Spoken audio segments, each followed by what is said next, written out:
이재명 대통령이 청와대에서 처음으로 주재한 국무회의에서 통합과 포용을 위해 노력해야 한다며 국민도 강요 지명이나 인사에서 고려해야 할 게 많다는 점을 생각해달라고 언급했습니다.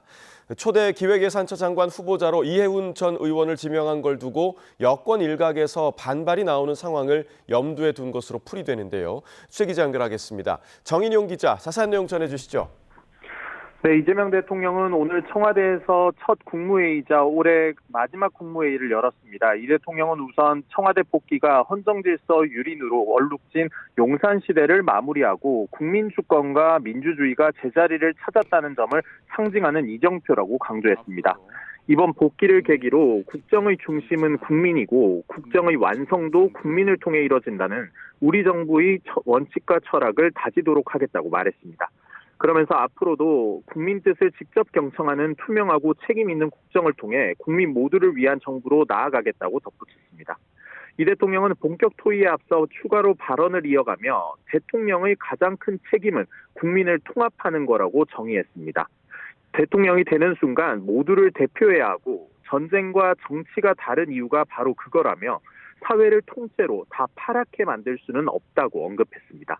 이어 극단적으로 대립하고 대결하는 사회에서 오히려 더 통합을 위해 노력해야 한다며 국민도 강요 지명이나 인사에서 참 고려할 게 많다는 점을 생각해주면 고맙겠다고 당부했습니다. 최근 보수 야당 출신의 이해운 전 의원을 초대 기획예산처 장관 후보자로 지명한 이후 여권 일각에서 강한 반발이 나오는 상황을 염두에 둔 거로 풀이됩니다. 이 대통령은 의견이 다른 게 불편함이 아니라 시너지의 원천이라고 생각할 수 있으면 좋겠다며 더 포용적이고 융화하는 대한민국이 되길 바란다고 말했습니다. 네, 오늘 국무회의에서는 통일교 특검 관련 언급도 나왔다고요? 네, 이 대통령은 정교 분리 원칙을 언급한 뒤 종교가 정치에 개입하는 건 우리 사회 민주주의의 미래와 나라의 미래를 위협하는 중대 사안이라고 질타했습니다.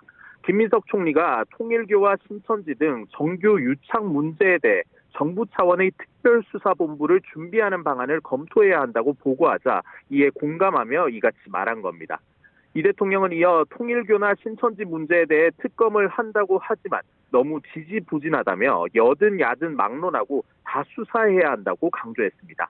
진상을 규명하고 책임을 물어야 이런 일이 다시 생기지 않는다며 특검이 구성되면 그때 넘겨주더라도 그 전에 행정안전부와 법무부가 상의해 수사팀을 구성해보라고 주문했습니다. 최근 1심에서 무죄 판결이 나온 서해 공무원 피살 사건에 대한 보고도 있었는데요. 김 총리는 해당 사건이 사실상 조작 기소로 볼 수 있는 정도라며 검찰이 항소를 포기하는 게 당연하지 않느냐고 지적했습니다. 이에 이 대통령은 없는 사건을 만들고 있는 걸 숨겨 사람을 감옥에 보내려고 시도하는 게 말이 되느냐면서 책임을 물어야 할 거라고 강조했습니다. 지금까지 청와대에서 전해드렸습니다.